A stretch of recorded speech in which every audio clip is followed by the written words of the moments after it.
Extra Point with Jim Thunderbird and head coach Grant Redhead. Welcome to the Extra Point, brought to you by Bryan Ford Lincoln. Coach Redhead, big win last week on the road, I thought. Yeah, it was really good. Woodward was a big team, and they were physical, and we knew we may get that. But our options were limited where we could go and not be 2 hours away. Yeah. So the TPS schools were the ones that had some openings. The coach is a really great guy that was at Central for a while, and he's changing things around. But he's got those kids playing hard. They're big, physical, fast. Yeah. And the lights were real great. I was going to ask you about that. Coach, I don't know that I've seen a stadium that dark as far as the lighting. It was just absolutely the poorest lighting I think I've seen. It was very, very difficult to see. They had construction lights there, and they were doing the best they could. They had the light poles, they have the lights, they have everything there, and they were going to get it donated, the work donated to put them up, but there was an issue with that. I'm not sure on what end.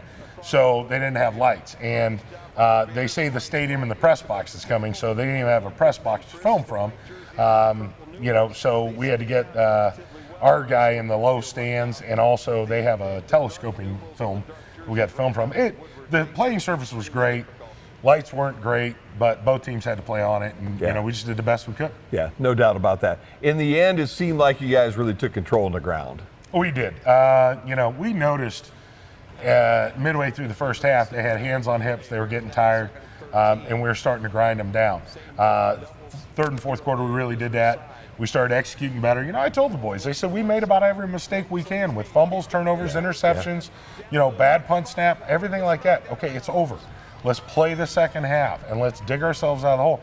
And they did. They did a good job, and, we rattled off 2 touchdowns unanswered, took control on both sides of the ball, and secured the win. We made it a little closer than we wanted to with the field goal attempt at the end, but since it didn't cross the plane of the goal line, they're allowed to return it. Yeah. And I'll tell you what, an open field, that was a dangerous football team. Yeah, they were. They did have great team speed, and they were big and physical. It was a good test for our kids, and I think that after you play a team like that, and then this week Fairview's not as big and physical. They're quick, but they're not going to overpower us.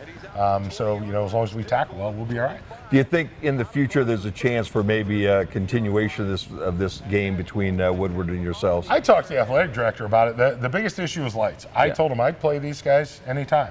Both teams were classy on the field. There weren't any personal fouls. There wasn't a lot of talking. They just played football, and that's what it was. And I think it's a good experience for the kids to go an hour away, see what's out there. I don't have a problem with it. Our AD doesn't have a problem. We just got to make sure they're going to have lights. Yeah. Because I'm not playing like that again. No, I don't want you playing like that again. You couldn't see the numbers on those unis. You want to talk about a black uni with a blue number on it? For an old guy, these old eyes aren't really good anyway, and that made it really difficult up there. Yeah, and I was told there was some rule that if they moved the game time up, then all the other teams they play could request to have the game moved to their site because they have lights. Okay. So it's an issue with home field, and as long as they get them fixed, we'll play. Yeah, no problem. Well, the team goes 1-1 right now. Fairview's coming up. We'll be back to take a look at that right after this on Extra Point. All right, Coach, you're 1-1 right now. You've got Fairview, and this is the first time that we played Fairview in forever. And the history to this Fairview game is a unique one, okay? Yes. There's a reason why they didn't play, and it has to do with all the crazy things that happened back when I was a kid in the 70s. I know you were on a radio program the other night, so could you kind of give us a little history behind this ball game?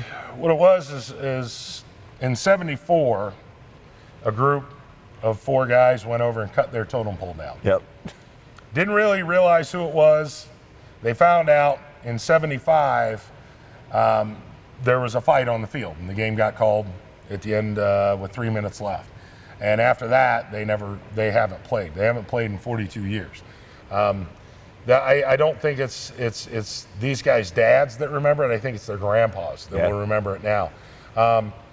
It ended, the good rivalry ended because of a circumstance and some unsportsman things and, just emotion. And I think that, we want the rivalry. We really do. And I pressed it all week to our kids. But I also pressed, we're going to do it the right way.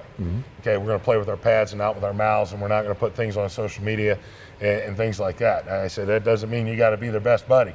Right. For 2 hours, you're trying to, beat them. But Yep.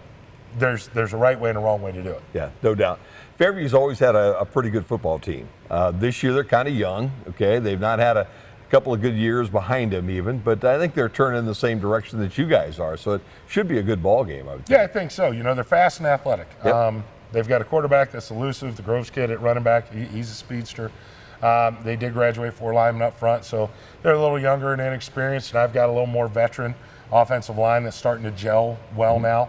The biggest thing is how our young kids are going to match up with their young kids, because we've got a lot of sophomores starting and a lot of juniors starting. So, whoever makes the most youthful mistakes, turnovers have hurt us 2 weeks in a row. And, usually it takes a couple games to get that out. Even if you're watching college, you see them turning the ball over. So as long as we'll turn the ball over, tackle well, and I think, just pure execution, control the line of scrimmage. Yeah. When I was out here the earlier part of the week, it seemed like there was a little more focus around this camp this week.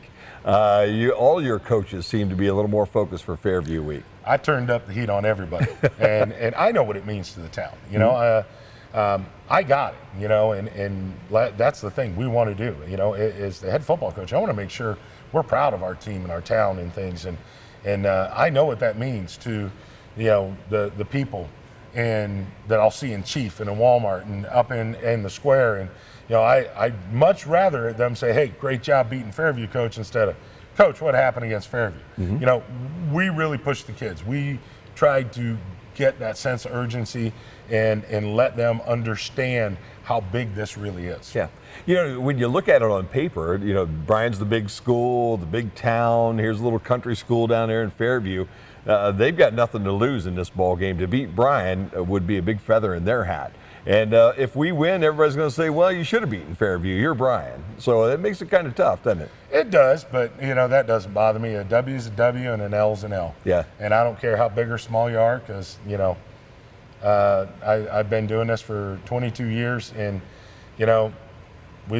I've beat big schools that I shouldn't have beat. I've beat small schools that I should beat, and I've done everything in between. It's like, hey, let's see how the ball bounces. It's a game. Let's have fun playing it.